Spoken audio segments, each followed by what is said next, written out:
Welcome back to another episode of the Unstoppable Mindset Podcast. I'm your host, Sean Michael Crane. We're here in the beautiful podcast studio down in Santa Barbara, California, the Unstoppable HQ. And I got my man, Bill Hoops, 60 for me, joining me today. Love his brand, 60 for me. You guys, check out Bill. Check him out on Facebook under William Hoops. On Instagram, it's Bill Hoops. You'll see everything that we put in the description of the notes right here. But remember this name, 60 for me, because this is going to be a worldwide brand. Mark my words. You know, that's like the first thing I told you, Bill, when we connected. Yeah. Like, I love the name. Bill's a great guy, man. The reason I wanted him on this podcast today is to share what he's doing in a lot of different arenas. He's making an impact in a lot of people's lives as a husband, a father, a coach, right? As a business owner. I'm going to let him share with you exactly what he's doing. But the main thing is, he's out there taking massive action every day. He's pursuing his vision and he's making an impact on the world. So, Bill, what's up, my man? Thank you for being here. Wow. Wow, man. I appreciate that introduction, man. What a great opportunity to be able to share the message of 60 for me and lead your journey and just everything it is that's kind of happened in my life in the last not just 45 years, but really the last 5 years, right? Life has been full of stages and different what I call right angles, right? You're going on a path, you make a hard right turn, your life goes into a different direction. So I'm just very humbled to be able to be here on a stage with a gentleman like yourself and what you're doing as a world changer and helping people every single day. I think you and I immediately kind of realized we had some alignment, a lot of the same goals, a lot of the same things that we've went through, even though different pains, there were certainly a lot of pains and things that we've had to work through. So I'm just excited for the opportunity to be here, man. And I appreciate you giving us a chance to tell a little bit of our story. Yeah, man, absolutely. I mean, you got the gift of gab, right? You're very articulate, you're passionate. Like, I love it because we go on coaching calls, right? Like, we're working together to build your brand, to reach more people and make an impact. And we get on those calls and you just bring the fire every time. And your Yeah. content, like everything, it resonates with people because they feel your energy.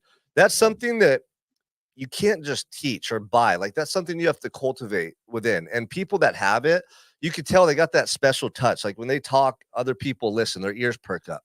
And you got that, man. You got that fire Appreciate inside of you. And I love it. It's attractive to the world. People are going to be gravitating towards you left and right because they feel how much you care in the way that you speak. You know what I mean? And so, where did you get that, man? Like, where did Bill Hoops get so fired up and passionate? Let's talk about your journey, lead your journey. Yeah. Let's talk about your journey and how you came up with the idea of 60 for me and what it is. Like, break it down for the audience so they know exactly what you're doing. Yeah, no, I appreciate that, right? So, it depends on who you ask, right? If you ask my mother, I've always been this way, right? Since I was able to speak, I've been talking from standing on the couch in the living room, telling stories about what I was going to do. I opened my first business at 13 years old, selling Snickers and blow pops in the middle school arena. Girl asked me one day if she could borrow a blow pop. I said no. She said, I'll give you a quarter for it. That turned into a 2-year business where I turned food stamps that I took out of mom's purse into, a $400 a week business at 13 years old. But that's the fun stuff, right? Who is Bill Hoops? Bill Hoops is in different phases of his life, depending upon where you've caught me. At 13 years old, my life changed completely. And I was told 4 days before Christmas that my father killed himself and committed suicide, right? That was the first hard part of my life where, I learned what giving up looked like. And I learned that I would never give up, right? How old were you, Bill? How old were you when that happened? 13. I was Gosh, 13 years old. Yeah. can't imagine. December 21st, 1992. I'm home from Christmas and I'm How driving old to were you? school. You were 13. Okay, I'm sorry. You were 13. 13. Yeah. 13. So I'm driving home or I'm driving to work with my mom. We go to work. She's a home health aide taking care of somebody. And we get a call. Pops took his own life 4 days before Christmas, right? So that was my first time with real pain, right? Like Hey, can I real, ask you? I'm not trying to interrupt you, but come on. like, dude, can you take yourself back to that moment? I could just imagine at 13, man. Yeah. Like, how close were you and your dad when that happened? Well, Close enough to where it had a huge impact.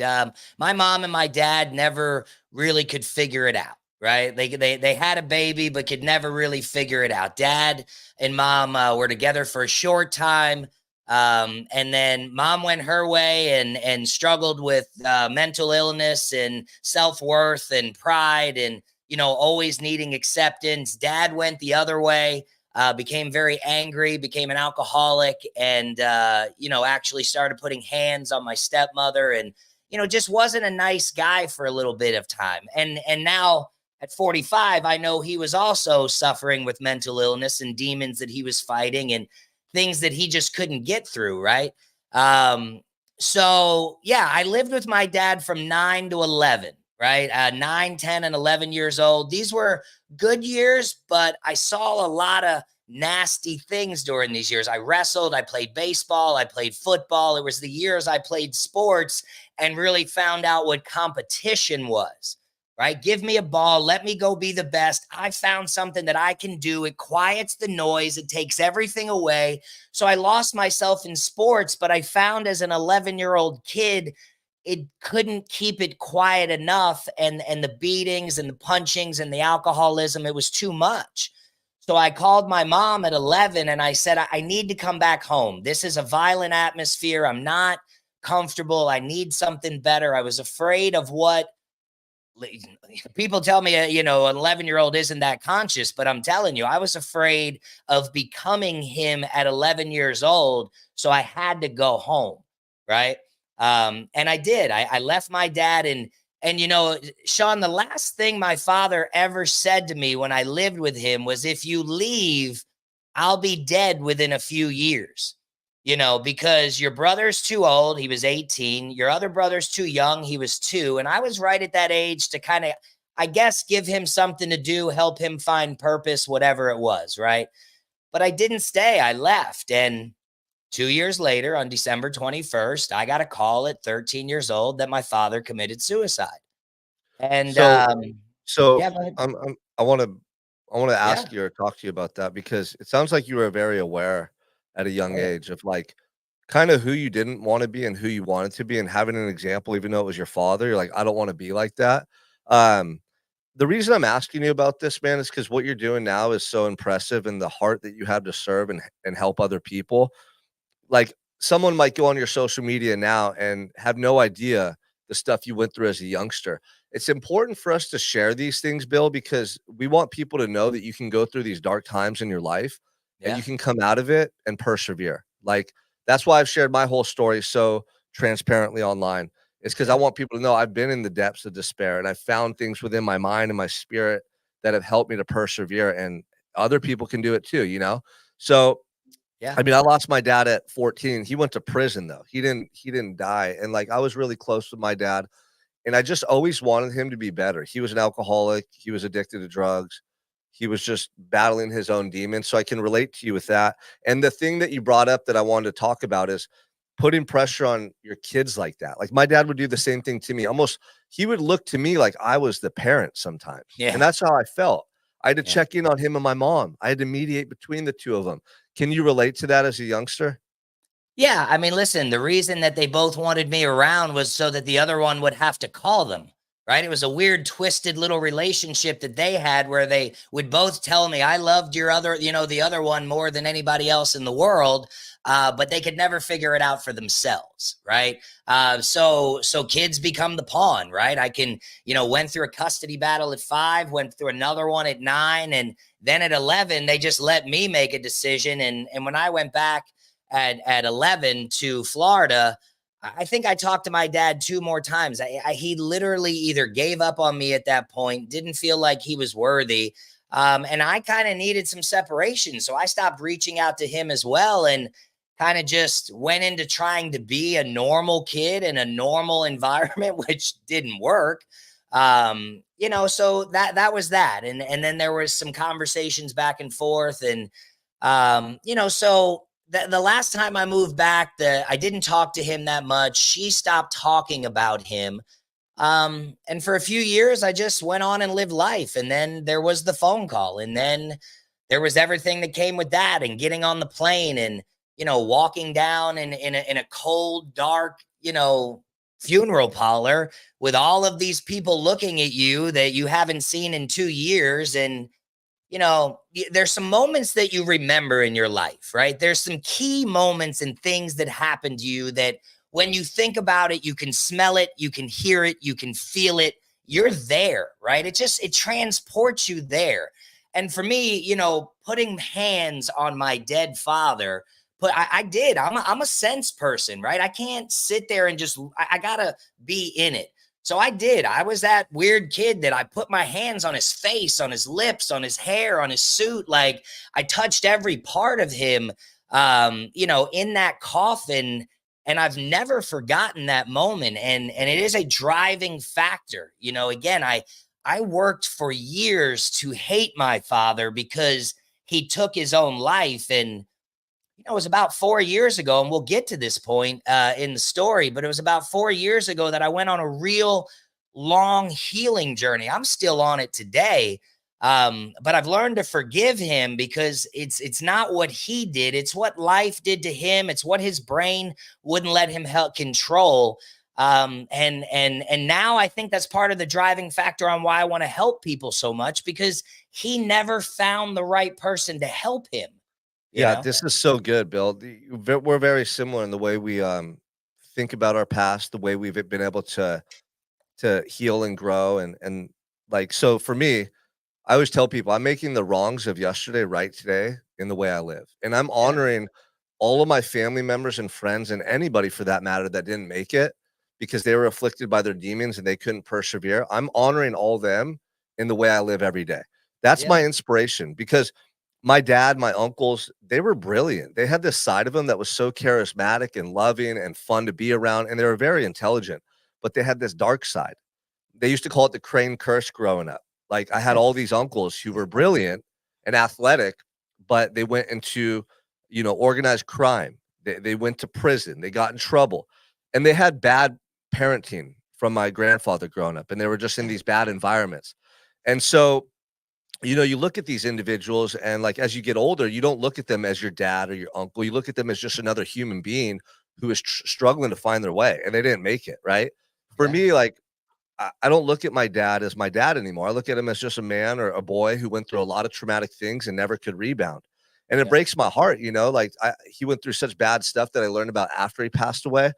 And that took that anger, that resentment, and really helped me to accept Yeah. who he was and to just have sympathy and empathy for him. And Yeah. I think that's hard when you're younger because we just want our parents to be the people we need. We need superheroes. We need examples. We need leaders. I think that's why we're so passionate about giving back and working with youth or parents specifically. I mean, I can imagine that's why you are, right? So let's talk about like that journey from 13 to where you're at now. Maybe Yeah. some of the pivotal moments or things that stand out to you on that journey to creating your brand and making the impact you're making. Yeah, so here we are, right? 13 years old. Fast forward 3 years. I'm a kid who's lost, trying to figure it out. Mom's not doing well. Now, her and dad were never really together, like I said, but she's not doing well. She's a single mom working, basically 16-hour days, making $8 an hour to try to raise two boys. That is tough. So at 16 years old, I was done with school. Like I was sitting in school, bored out of my mind. I had, made some money. I'm working 2 jobs, going to school. Mom's looking at me. The rent needs to be paid. My older brother is helping where he can, but off doing a whole bunch of his own stuff. So I dropped out of high school at 16 years old. Mom signed the paper, and that was it. I had other things to do with my life. And so at 16 years old, in April of 96, I dropped out of high school. And a few months later, I went into a program called Job Corps. It was the first time I ever left home. They put me on a plane from Tampa, Florida to Earl C. Clements Job Corps Center in Morganfield, Kentucky. Right. And Sean, as we go through this story, and I tell you, God has a plan for my life. And as the older you get, you start to see that plan because you have more experience and you've done more. So you realize the only thing that could have intervened in here or used you as a puppet is God.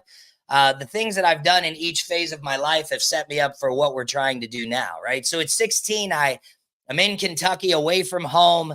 I get a GED and I finish a year-long course in culinary arts, which is the first time I've ever introduced to food, right? Go home. I'm back in Florida, 17, 18, 19. I'm working at a Ruby Tuesdays, a Checkers, and I'm going to P-Tech for another culinary degree. I've never been a kid to just be able to sit down, work 5, 6, 8 hours a day, and then go hang out with my friends for 20 more hours. Like, I've always had to been doing something. If I'm not working, I'm going to school. If I'm not going to school, I'm working, right? Like, yeah, I party and did some stuff like that. But anyways, 19 years old, man, here's the next pivotal moment, right? 13 pop, 16 GED, high school, all that. 19 years old, I'm sitting there. I'm like, I'm at that moment. I'm like, is this it? My boys are smoking weed and getting drunk every night. People are going to jail. Kids are overdosing. Mom's, not happy. Brother's out, 2.5 years in prison.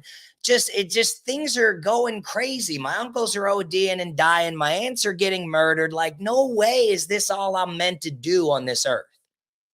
So I pick up a piece of paper and I look down and it says hiring firefighter. And I say, well, whatever.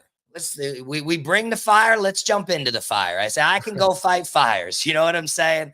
And they answered the phone, USA Navy. How can I help you? I said, you know what? How can you help me? How can you help me? Well, what do we got to do here? Because, a year before, let's go 2 years before, I got arrested for marijuana possession. I'm a 16-year-old kid. I got a blunt in my pocket. I'm doing stupid things in the wrong neighborhood. Woo, woo. Found it in my pocket. I go to JDC. That's the only trouble I ever really got in. Went through a program. They put me in one of those scared straight things, and I took a tour of prison, and that was enough for me. Right. So I stayed away from all the garbage pretty much after that, because God bless you, but I don't know that I'm made for that. Right. Not that anyone is. That's a whole nother experience. My brother did 3 years in prison, and the stories he told me, God bless you. You're stronger than the world knows. Right. So at 19, I went to a recruiter station, at 18, and tried to join the Army. And the Army told me, no, you got a good score, you got a good physical, but a year before you'd been in trouble because you got a GED, you got to wait 2 years. Well, okay, right? That was me putting the military in my mind to go do something, but God intervening, saying, you're not ready for this because in 3 years, 9/11 is going to break out. Right. And we want to make sure that you're in the right spot of the world when this happens. So 2 years later, 19 years old, I joined the Navy, man. I joined the Navy, and I said, how soon can you get me out of here? And 45 days later, I was on a plane to boot camp. 6 weeks, 12 weeks after that, I was in Mississippi. 9 weeks after that, I married my first wife. 6 weeks after that, I was on a plane to Virginia. 2 weeks after that, I was in Rome. I did a 6-month deployment after being in the Navy for 9 months. First year in the Navy, I went to 20 different countries, saw so many different things. And it was just like, dude, are you kidding me? I'm making steps to get out of wherever I came from. All these people, generations before me, that only cared about themselves. Holy cow. Now I've got an opportunity. Now there's no excuses. Now no one can say I never had a bump. Now here I am. Now what are you going to do with it? So let me ask you about your attitude there, because you went through and saw a lot of bad things, and it could have steered you down a completely different path where you became hopeless. You expected that to happen to you. You became a victim in your thinking. You see that occur in a lot of people's lives. Yeah. Why do you think you were so driven and open-minded and willing to just go out there and experience life? A lot of people are scared to do anything. Yeah. Why do you think you were able to incorporate that attitude and mentality? So you remember I told you I put my hands on him. I touched him. I felt him, every part of his body, right? That's what quitting felt like. That's what giving up felt like, right? I was feeling in that moment what giving up felt like, right? And I didn't ever want to feel that again. Right. So there was no other option but to keep going. Mom's on food stamps, get another, let's go get a job and help her out.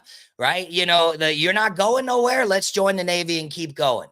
Right. Your first marriage didn't work out. Let's take yourself to personal marriage counseling by yourself, because God put me here to stop generational things. Well, look at this is so good too. Learning from other people. Anyone listening to this, you can learn so much from watching other people and the mistakes that they make. Yeah. right? You could come from a poor family in a poor neighborhood, and you could either become a product of your environment, or you could look around and go, I'm not going to make the same decisions they made to get here. I'm not going to think the way they do. I'm not going to behave the way they do. It doesn't mean you don't love your family, whoever that is, but you don't want to end up like that. So a Sure. couple things Bill's sharing here: having faith and believing that there's a greater purpose to your life. People who believe that always do better, because if you don't believe that there's a meaning to these life circumstances and what you endure, you're going to feel like a victim, and you're more likely to lose hope and inspiration. But if you believe that you go through this stuff because God's teaching you something and you have a greater purpose, you look for the lesson. You're more optimistic. You believe that this is part of a bigger plan, and you don't let these situations beat you down or lead to you becoming jaded in life. And I think that's really important to point out, Bill. You've demonstrated that all throughout your story so far, is having Yeah. faith, believing in a higher power guiding you, and then not taking things personal, but learning and growing from them.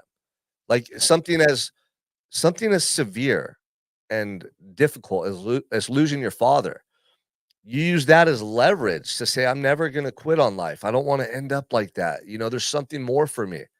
And I admire that in you, man. And I think a lot of people, if you're listening to this, you can learn a lot from what Bill's sharing right now. No, I appreciate that, right? And it's life has been good, man. I've had a lot of good memories, but the struggle, it continues, right? So joining the Navy was an opportunity. So now it's a little different. Now I'm a 20-year-old kid. I'm making $40,000 a year. Like, this is more money than really anybody in my family has ever made in a single year. Right. So I have no idea what to do with it all. So instead of saving it, investing it, putting it in all these accounts, I'm just enjoying life, and life's good for a couple of years. Right. I did end up getting divorced really early from my first wife, but no harm, no foul. I have nothing bad to say about that marriage. We got married as young kids. She couldn't handle me being gone. She needed somebody there. In my first couple years of the military, I was gone all the time. She was a good girl. She ended up, having a great life, and she's been married to another gentleman now for 20 plus years. So great. That was just, we got each other through whatever we needed to get each other through. Right. So now I'm a single sailor. I'm hanging out. I'm an E5, second class petty officer in the Navy. And Sean, I just threw myself into the Navy, right? Like here's an opportunity.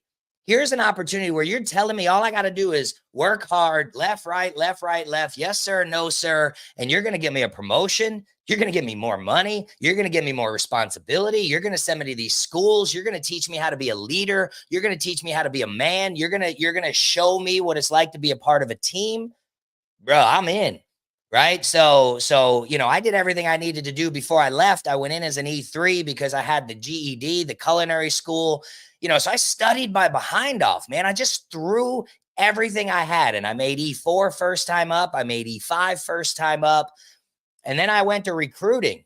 And if you could imagine, you said gift to gab. If you could imagine putting me in recruiting, and now this is my job. I get to be in the Navy, have stability, and I get to talk to kids about making their life better. Come on, man. Why did you make me, God? Well, here's why I made you. And we're going to now, people join the military, Sean, and like a Navy SEAL, he gets taught to do what? Covert ops, be a sniper, right? To have stealth, to be able to read and do the supreme of the supreme in spec war and spec ops. Well, as a recruiter, I became a career recruiter. So I went into that was my whole job. I did it for 11 years in the Navy. So what does the Navy do then? They send you to sales schools. They send you to speaking schools. They send you to refinement schools. They send you to psychology classes, and they teach you how to speak. So come on, right? So I now love they're that. I love teaching that. me. Let's talk about the military real quick. For a young Yeah. person who's listening to this, who's contemplating what they're going to do after high school. You see a lot of kids going to college nowadays who don't really do anything with their degrees, and they get in debt. You see other kids that, they just go into a 9 to 5, and typical 9 to 5s right out of high school. You're not going to really make a lot of money or be able to grow that much. What would you tell a young person about the benefits of going into the military after high school? I mean, listen, the Navy, absolutely. I tell anyone this who will listen, and then some that don't, right? That the Navy absolutely revolutionized my life. I went into the Navy as a 19-year-old high school dropout, and I left as a 36-year-old father of two with a master's degree. Right. So, I earned an anchor, right? I made chief petty officer, which is the top end of enlisted on the Navy side. Only 25% of the guys that ever join the Navy even have an opportunity to make chief, and a smaller percentage even make it. So, we can talk about that as well. The Navy told me no to chief 7 times. And I told him, okay, well, it's not no, it's not yet. I'm coming for it. I you love know, that. I love that. so So, talk to me about the transition from the Navy into a business owner. Like, what was the yeah, because you've always been a hustler. You said from day one you were yeah, selling lollipops and candy at school. I yeah, think some people got it and others gotta cultivate it over time. yeah, Meaning, like, if deep down inside you got something special, you got that energy, like, it seems like you had that from day one, and I yeah, love that. Other people, they gotta work at it, and we all do. We gotta kinda sharpen ourselves over time, but it's no wonder you ended up becoming a multiple business owner, just kinda hearing your story so far in your drive. What was yeah. the first business you started coming out of the Navy? Sure. The Florida PGF, right? Doing the softball stuff was the first actual business that I engaged in, right? But I just want to tell one more story about the Navy, if I could. And this Yeah. transitions into civilian world, right? It was me leaving the Navy. And I think this is important for your listeners to hear, because we're talking about taking chances, overcoming, taking risk, and great things that can happen sometimes when you drop the anchor and take off on a new course. I did something that I've yet to find anyone else has done. Right. So maybe there's somebody out there, and I'd love to talk to you because I finally find somebody that shares the same experience. So, Sean, I'm 16 years in the Navy. I'm 4 years away from a lifetime retirement, right? 4 years away from a lifetime retirement. I've given the Navy 16 years. The Navy says, all right, you're up for orders. Now, mind you, I'm in Tampa, Florida, and they say I can have San Jose, San Diego, Phoenix, or Washington State, right? So everything on that coast, right? So most people would have sucked it up and just went, okay, do my 4 years, come back, life is good. We just had too many moving parts. My wife was getting ready to graduate as a teacher, certified in Florida, then would have to get certified out there, then come back. My daughter was chasing a softball scholarship. It just didn't make sense. So I fought the Navy to stay on this side, and they called my bluff. Right. So it's 16 years in the Navy as a chief petty officer, in perfect health, with a perfect record, with no reason other than to not be separated from my family, to be able to pursue being a father and not be separated from my kids anymore. I signed a DD 214 and I walked away from a 16-year career, and I became a teacher. And What's that's a it. DDT 214 DD exactly? 214 is a military separation paperwork. Sorry. It's the It's paper okay. you sign when your service is over, right? Is that like a honorable discharge? Oh yeah, 100%. I was on a DD 214 is the paper. Your discharge is honorable, other than honorable.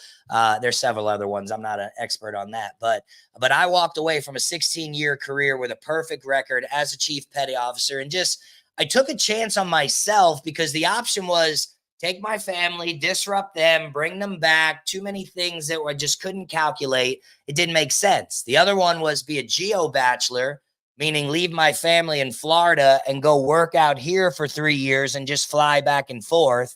I wasn't doing that in my daughter's high school years. So I just walked away and I started my life over, and that was it. And then we had to move on and do something else. So I became a teacher. I was a teacher for 4 years, and this is where PGF came about, and my first business. So that's how that transitions into that. So I walked away from the Navy, became a teacher, and I built a softball organization in the state of Florida called the Firecrackers, Girls Fastpitch Softball. My daughter was 14 years old, pursuing a Fastpitch scholarship, working hard to be a great softball player. I enjoyed being with her, coaching her. I enjoyed softball, and business and leadership and talking and recruiting all came to play And I built an 18-team organization from Panama City down to Miami in Florida. And because of that, an organization reached out to me and said, hey, we're running some tournaments in the state of Florida. We'd like to know if you'd like to help us because you've got a big social media outreach in softball. We see what you're doing. We like your energy, and we'd like you to help us run some tournaments. And I looked him dead in the face and I said, no, thank you. I'm too busy. I've just got a new career. We're struggling. I have no more time to be able to do anything. And I told them no. And, God's persistent when he wants you to do something. And about 2 months later, they called me again and they said, no, really, we see what you're doing. We think there's an opportunity here. We'd like you to help us. So this time I listened a little bit and engaged a little bit. And I ended up helping them. And in March of 2018, we ran our first softball tournament in Gainesville, Florida, Newberry, Florida at Champions Park.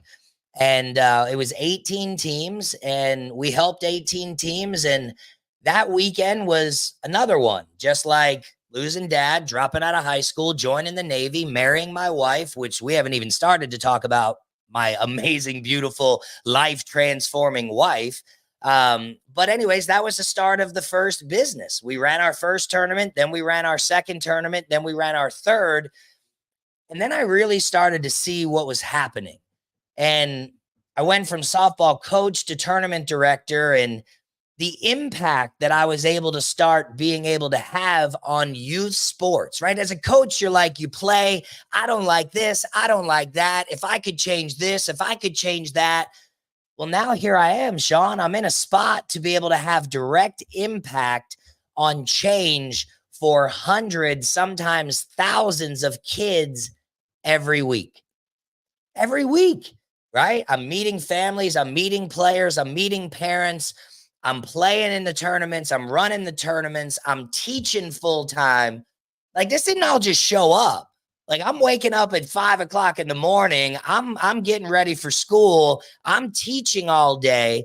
I'm coming home, for an hour, going back to school, coaching volleyball, coaching basketball, coming home, hanging out with my kids, coaching softball, kissing my wife. They all go to bed. Now I'm up at 9 o'clock at night till 2 o'clock in the morning working on my softball business, right?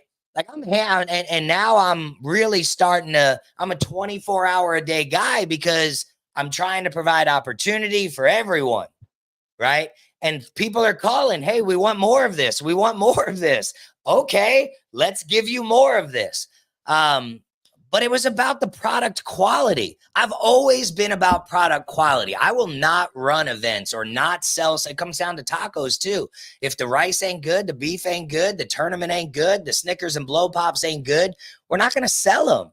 You have to have a standard and you have to have a product quality, right? I mean, yes, I'm a business owner. We make money off of things that we do in all realms, but money isn't the intent.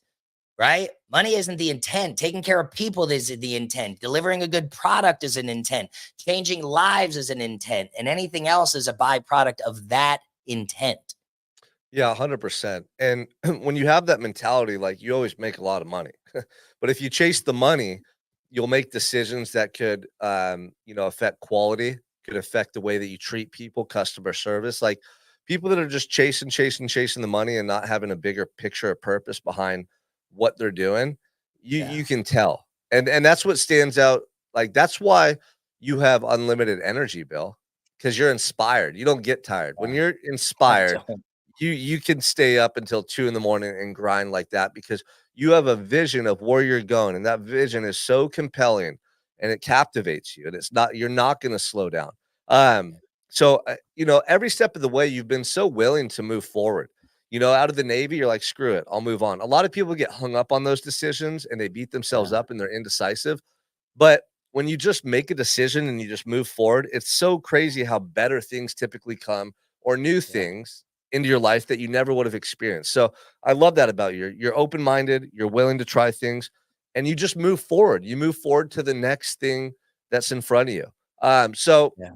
as you're doing all this at the school and you're getting more recognition for your ability to coach and lead young people, and you're doing the stuff with softball, when did you transition into opening your first taco business? Because you have multiple locations, franchises now, right? When did that Yeah. come about? Yeah, so there's a whole lot of story in between there, right? We started looking into tacos and in probably 20, well, just franchising in general in 2021. So from 2018 to 2021, we and even now 2018 to present, like my team with my partner Jason, my team Christine, Kim, all the directors that help us, like we went from running a few tournaments a year, Sean, to we now run the biggest, most competitive girls fast pitch softball organization in the Southeast United States. I mean, we do 40 high level competitive girls tournaments every year. Our biggest event is the Show Me the Money series, where, in the first week of June of every year, we do a tournament in Gainesville. Well, again, Newberry, Champions Park. We partner with the University of Florida, and we give away, what is it, 30, 40, $50,000 that weekend back to the teams. There's over 150 college coaches present. We play our championship games at the University of Florida, at the KDC Sol Presley Stadium. So like this has turned into just so much opportunity for so many kids. I get messages daily on how the events have impacted lives, changed lives. And, we have girls that have come through our program that have now graduated from major universities, all kinds of places, and are now going on to be strong, powerful women. But to get to tacos, right, you got to get to 60, right? 60 comes before tacos, right? So I want to make sure that the mindset of when I went into the restaurant business is really understood and why it happened. So, bring on 2020, February of 2020, right before COVID, right? Just right before COVID. The softball season had started. I'm a high school softball coach, so I'm knee deep in softball, right? So I got a call in 2018 to go coach high school softball. Well, 2019, we won the 3A state championship. So I've got a Florida high school state championship under my belt as a coach. And so the 19 season was over. 2020, we've started with first game of the year. We get a win against a rival school that we haven't gotten in many years. The game's over. I'm driving home 45 miles an hour on a main road, green light is day. I'm not on my phone. I'm not doing anything wrong. And all of a sudden, out of the blue, here comes this guy who runs a red light, not paying attention, no driver's license, no insurance, 9 felonies, held his own mother hostage, right? Just a bad, bad, bad guy. And he was in a hurry and ran a red light and took me on head on at 45 miles an hour. So that was another one of those life-changing moments. I was in a bad place in my life. A couple of things that we miss when you talk about fighting through. I went through a bankruptcy after getting out of the Navy. We hit rock bottom. I went from making 100 grand a year down to making 40 grand a year as a teacher, right? So went through all of our savings. I had to look my wife as a man in the face, in end of 2017, and tell her and my kids that the savings had run out. All of our money was pretty much gone, and we had to go take a bankruptcy. And I did it. Okay. And it was about 5 months later, everything reset and the path started moving forward again, right? So head-on collision in 2020. Sean, I was in a bad spot here. 210 pounds. If I could screen share here, I'd show you some pictures. I got out of the Navy. I took the bankruptcy. Here's this high-powered guy who's been killing it most of his life. And now he was alone, right? He made a move for his wife and kids in order to not stay in the Navy, but he lost his team, right? There was no more, hey, chief. There was no more lefty, right, left. There was no more accountability. There was no more incentive. I was teaching and changing lives, but there was no chance for promotion. I was in a 8x8 box doing a job that made an impact, but not one that I loved, right? And so I went from a high impact military environment where we worked out all day to a low impact, primarily people that don't work out all day. And they were feeding me cakes and candies and pizzas and popsicles, and I was eating them. And I went from 175 pounds fit to 210 pounds fat. And I was just depressed. And I believe that God said, "You're falling off track, young man. You're letting the world get a hold of you. and I'm going to give you a reset and we're going to see what you do with it. And he took me out in a head-on collision, and I got knocked out in that collision, and I opened the door, cars encapsulated in airbags. Sean, I wasn't even wearing a seatbelt. And the car is encapsulated in airbags, right? And I get out of the car and I look at the guy I hit, and he's there. I'm like, buddy, are you okay? You were in a car wreck. And then I turn around and I look, and it's my truck. I didn't know it was my truck until I saw it. And so that was the single next, probably in this moment, changing moment of my life. February, COVID, March, April, May, June. June, Sean, I'm sitting there. I'm in pain. I just had a wreck. I'm on the toilet. I can't even see the water, bro. I can't even see the water as I'm sitting on the toilet. And I just had enough. And I told my wife, I said, I'm done with this. I'm just done. I'm done feeling this way. I'm done being fat. I'm putting on my shoes, and I Forrest Gumped it, bro. I started running. And, one day on one of those runs, right, it was a 15.5-minute mile. I can run an 8-minute, 7.5-minute mile today. But in 2021, it was a 15.5-minute mile, and I just made a selfie. I don't know if you watch my social media. There's a lot of pictures of me on it, right? So I made a selfie, and I said, today, guys, I worked out for 60 minutes. And then the next day I said, got my 60 minutes today. And then the next day I said, got my 60 minutes today. And it's just a bunch of pictures of a fat guy with a bald head and a big neck going, hey, I'm going to figure out a way to use this thing that I have to look at every day to hold myself accountable. And I was really just posting these pictures so that a year from now, if I wasn't where I wanted to be, the fat guy would show up in my memories. Right. And I would be telling myself, hey, you're still a fat guy. You need to get it together.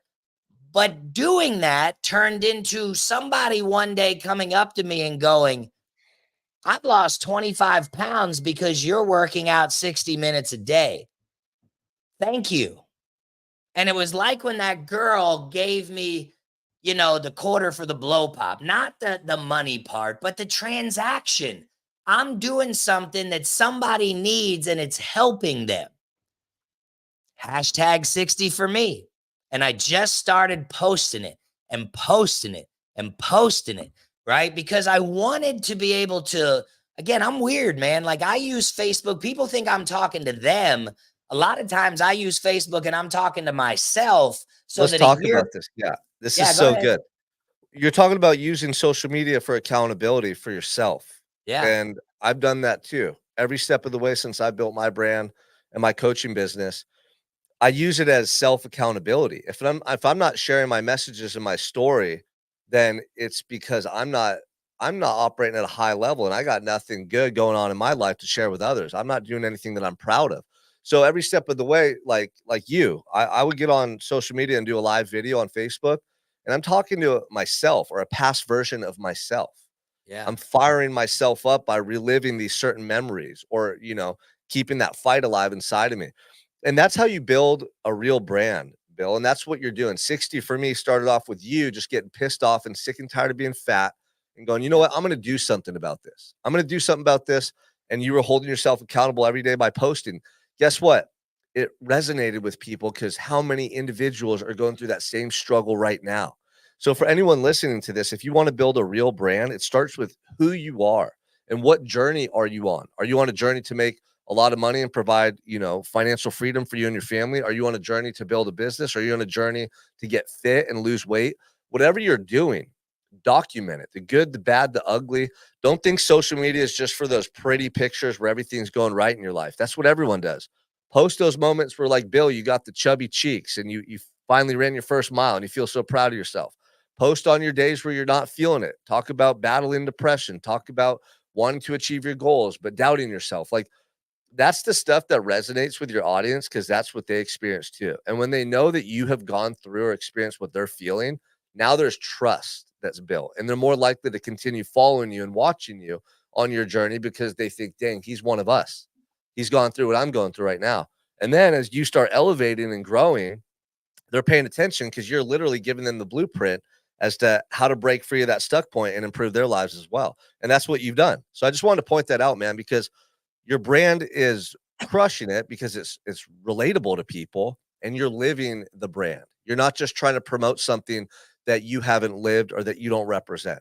Yeah. Yeah, man, and I appreciate that, right? And it is, and there's so many gaps in the story, right? Like, my second, my current wife, she's a second wife of mine. I'm her second husband. Well, we've been married for 21 years, but the first 5 years of our relationship, we split up twice because I was a moron, because I was fighting and struggling with every terrible thing that I had seen that a relationship should be, right? I grew up seeing that a relationship should be rah, rah, rah, rah, rah. I'm sorry. Rah, rah, rah, rah, rah. I'm sorry. That's not relationships. Relationships are talking, communicating, understanding each other's feelings, give and take, being able to take the other person's feelings into consideration and not making moves for yourself, but making moves for others, right? And I had to learn that, right? So after my wife and I got together, we split up twice. The second time she didn't come back. And I had to take myself to marriage counseling as a man. I went to marriage counseling by myself because I didn't want to have a fourth wife. I was already destined to have a third. I didn't want to see a fourth, right? But I kept letting my, Alicia, who's my wife, know what I was doing. I was persistent because I wanted this one, Sean. I wanted the opportunity to get right and keep her. She was it. I love that, man. I love that. You fight for what you want, Bill, and you're resilient and persistent as heck, man. And I see you posting content with you and your wife, dude, and I love it. And I know people online do too, because it's like behind the scenes of what's going on in Bill Hoop's life, right? Ah, All the businesses, all the travel, all the stuff you're doing to make an impact. yeah. People like to see how you talk to your wife. They love to see you guys being goofy together. You can Oh tell you're man, in love. You can she's tell you it, guys bro. you're in love, man. And a lot of people in their relationships after 20 years, they don't do that stuff anymore. Yeah, So let's share with the audience what you're going to be doing in the future, what you're currently doing to make an yeah, impact in people's lives. Let's talk about the coaching, the speaking, the book, sure. the podcast. I'm going to call this little last 10-minute segment we have call your shot. I always Call tell your people, like, shot.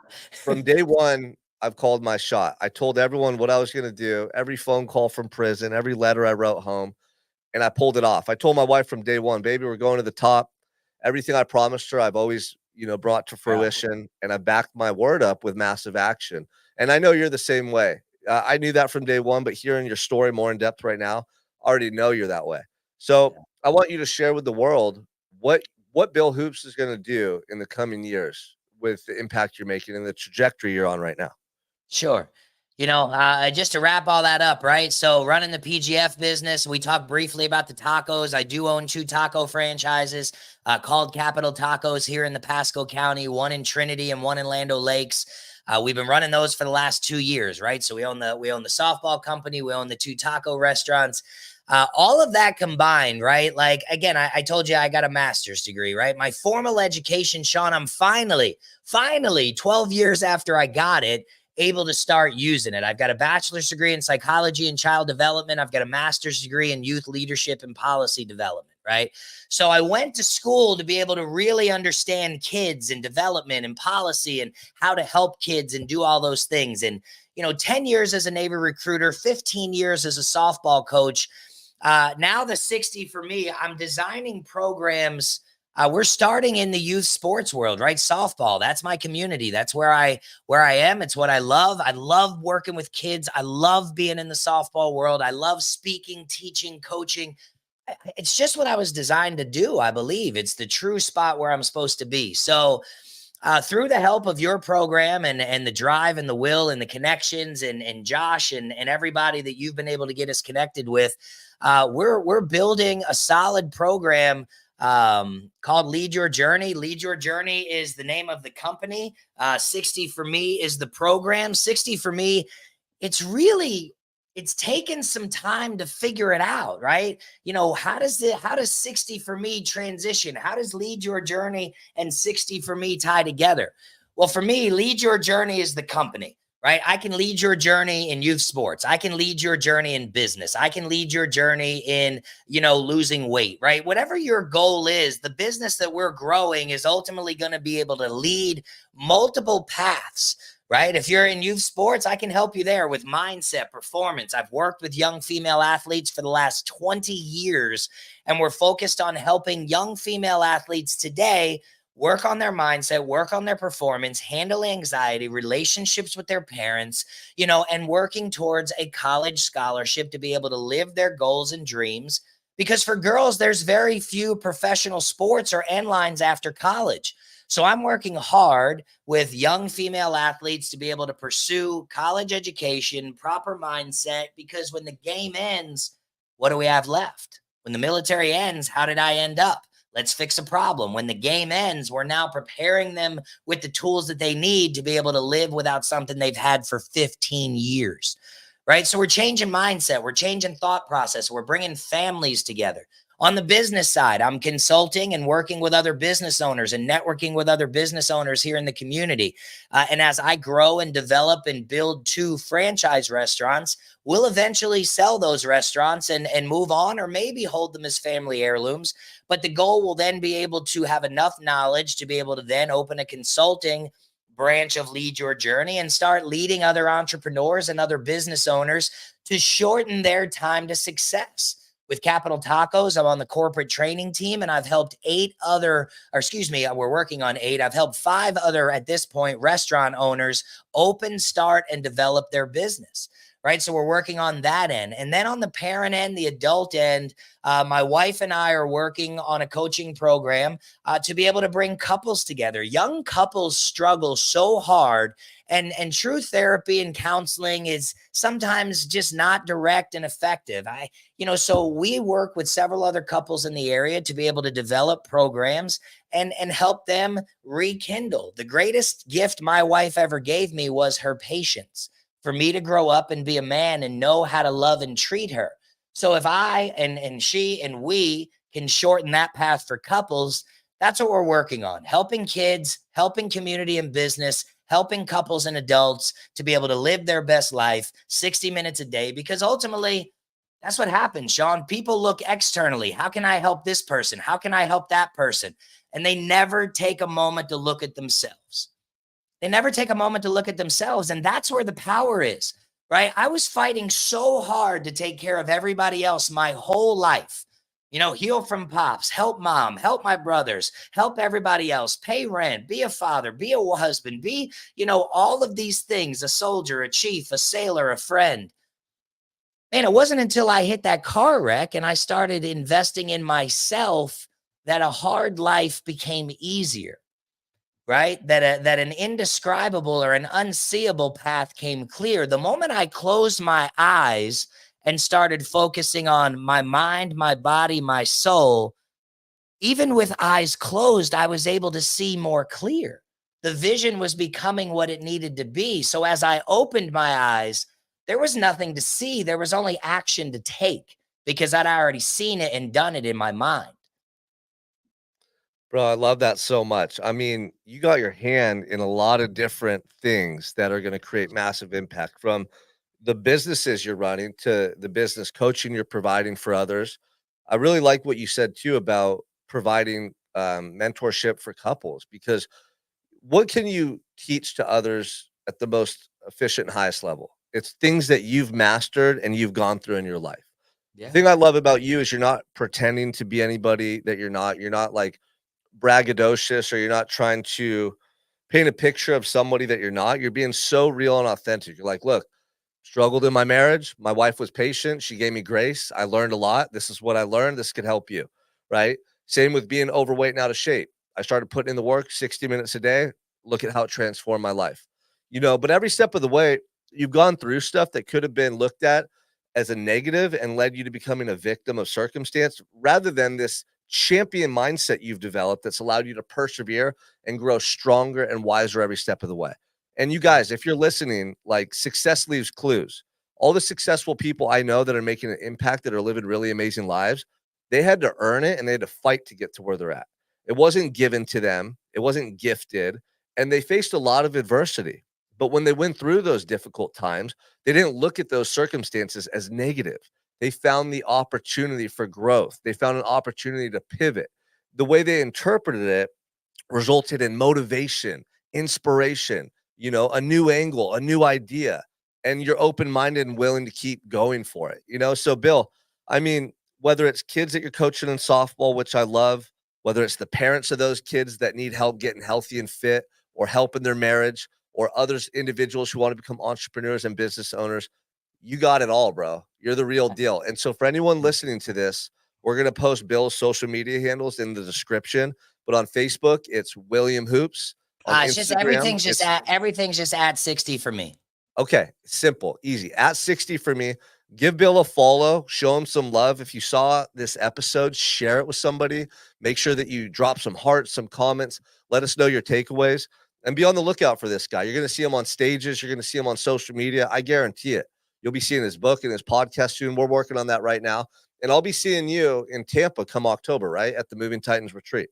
Yeah. Should definitely be there, man. I appreciate all of it. Right. And, shameless plug for you here, right? Like, I just want to say thank you, right? Like, you have set me up with some great people, great mentoring. Your calls provide a lot of good stuff. So if anybody's on the fence, right, like, you have to invest in yourself. I'm a coach, and even a coach needs a coach, right? Even a coach has to go out and find somebody to invest in them. And at some point in time, you have to invest in yourself. And my last thought will be, you have to fail. You have to fail. You cannot be successful without failing, right? Failure, right, failure equals experience. When you fail, you have experience. With that experience, you have to make adjustments. And when you make adjustments, you find success. At any point in that time, that chain gets broken, you will not find success. So you have to fail in order to get experience. And that experience that requires adjustments, that's where the rubber meets the road, and you either are in or you're out. And many people fail at that point because they're too scared, too tired, or they don't work long enough in order for those adjustments to take place. Once those adjustments are made, you start to find success. Most people cannot get through the adjustments and they quit. Yeah, 100%. Failure is part of the equation to success. Yeah. Right. And if you're not failing or stumbling or struggling, it's because you're not dreaming big enough and pushing hard enough. But every step of the way, you got to keep fighting and moving forward. And like, if anyone doubts that, go back and listen to this whole episode and listen to Bill's story. You went through a lot of stuff, man. And, Yeah. number one, I'm honored to know you, to get to work with you. I'm honored to teach you the things and strategies that have helped me to grow my online coaching business, hit big stages and make an impact, because I know you have a heart to serve just like I do. And bro, together we're going to make a massive impact and change the world. So Bill Hoops, thank you for joining me, my man. Thank you. We'll definitely do another episode in the future. And until then, let's go out and make a massive impact together. Appreciate it, man. Thanks for having me on.